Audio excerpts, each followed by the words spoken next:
السلام علیکم بچوں، کیا حال ہیں آپ کے؟ میں ناز آپ کے ساتھ ہوں۔ میں نے پریویس ویڈیو میں آپ کو بتایا کہ حضرت نوح کی حالات زندگی کے بارے میں، اور آپ کو پتہ ہے بچوں، شیطان جو تھا وہ اس نے اللہ تعالیٰ سے مہلت مانگی تھی، اور اس نے اس مہلت کا فائدہ اٹھاتے ہوئے ابلیس نے پوری قوم کو کفر و شرک میں مبتلا کر دیا۔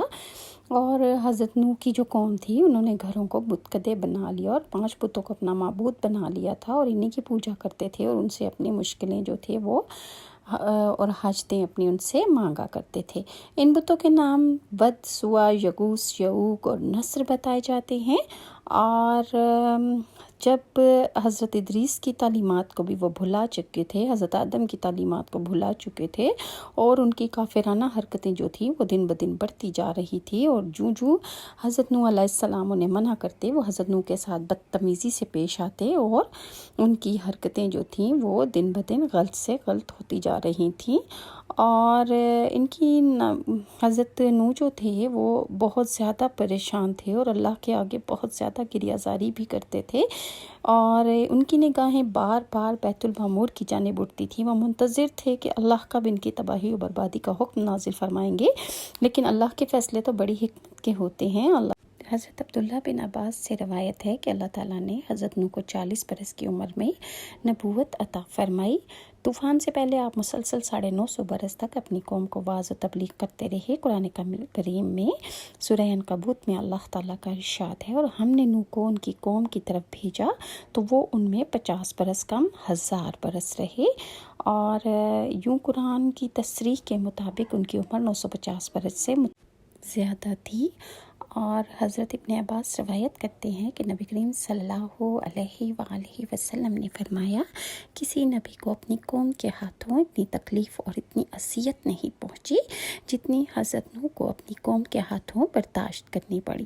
کافر ان کو ڈراتے، دھمکاتے اور تبلیغ سے باز رکھنے کے لیے اتنا مارتے کہ وہ بے ہوش ہو جاتے، کبھی ان کے گلے میں پھندا ڈال کر بازاروں میں گھسیٹتے پھرتے۔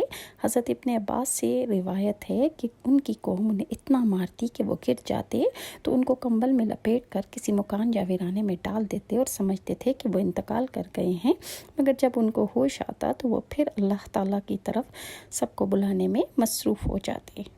تقریباً 950 سال آپ کی تبلیغ کے باوجود کہ آپ رات کی تنہائیوں میں آنسو کے سمندر کے دوران اپنے رب سے قوم کے لیے دعائیں کرتے کہ اے میرے پروردگار، میری قوم نادان ہے، ناسمجھ ہے، تو اسے معاف کر دے۔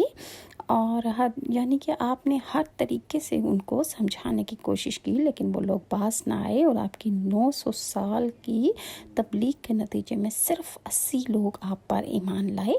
حضرت نوح علیہ السلام اپنی قوم کی بدحالی پر بہت غمگین رہتے تھے، اور قرآن پاک میں اللہ تعالیٰ کا ارشاد ہے کہ نوح اللہ سے عرض کی کہ اے پروردگار، میں اپنی قوم کو دن رات بلاتا رہا، لیکن وہ میرے بلانے سے اور زیادہ بھاگتے رہے۔ میں نے جب کبھی انہیں تیری بخشش کی طرف بلایا، یعنی توبہ کی جانب، تو یہ اپنے کانوں میں انگلیاں ڈال لیتے، اپنے چہروں کو کپڑوں سے چھپا لیتے، اور ضد اور تکبر کرتے اور غرور کرتے۔ میں نے ان کو اعلانیہ خفیہ غرض ہر طرح سے سمجھایا، اور کہا کہ اپنے پروردگار سے معافی مانگو، کیونکہ وہ بڑا معاف کرنے والا انتہائی مہربان ہے۔ وہ تم پر آسمان سے پانی برسائے گا، تمہارے مال و دولت میں ترقی عطا کرے گا، اور تمہیں باغ عطا کرے گا، اور تمہارے لیے نہریں بہا دے گا، لیکن اس کے باوجود وہ میرے بلانے پر تیری طرف نہیں آئے۔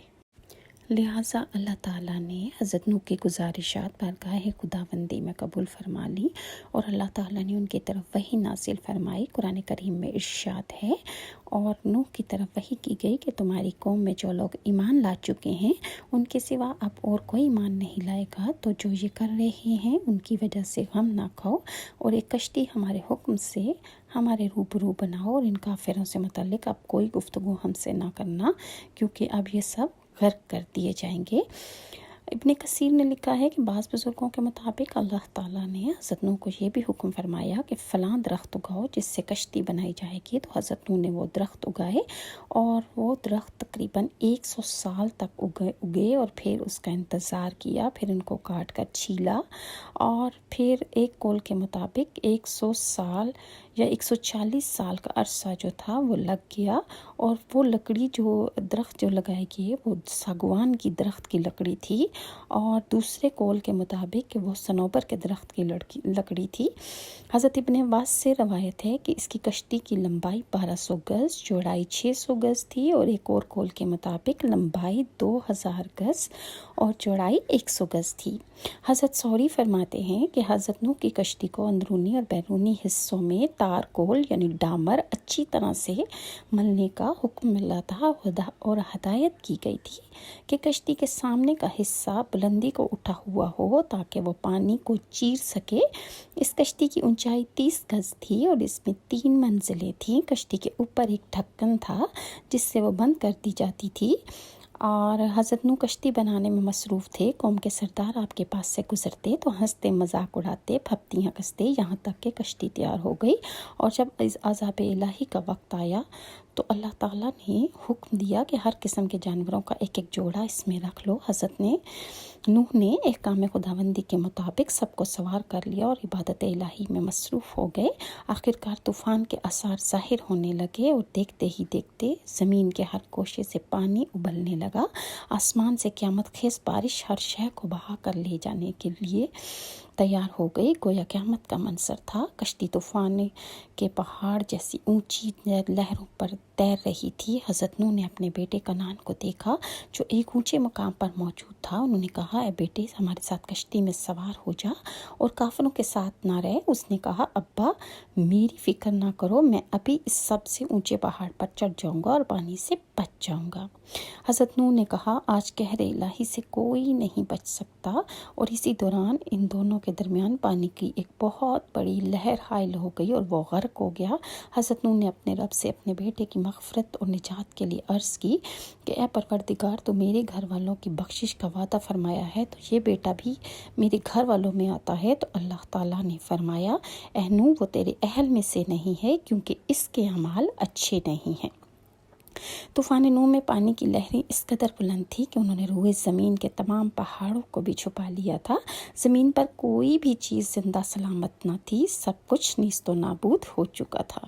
پیارے بچوں، باقی ڈیٹیلز انشاءاللہ آپ نیکسٹ ویڈیو میں دیکھیے گا۔ ناز کو اجازت دیجیے، اللہ حافظ۔ میرے چینل کو لائک اور سبسکرائب ضرور کیجیے گا۔ جزاک اللہ۔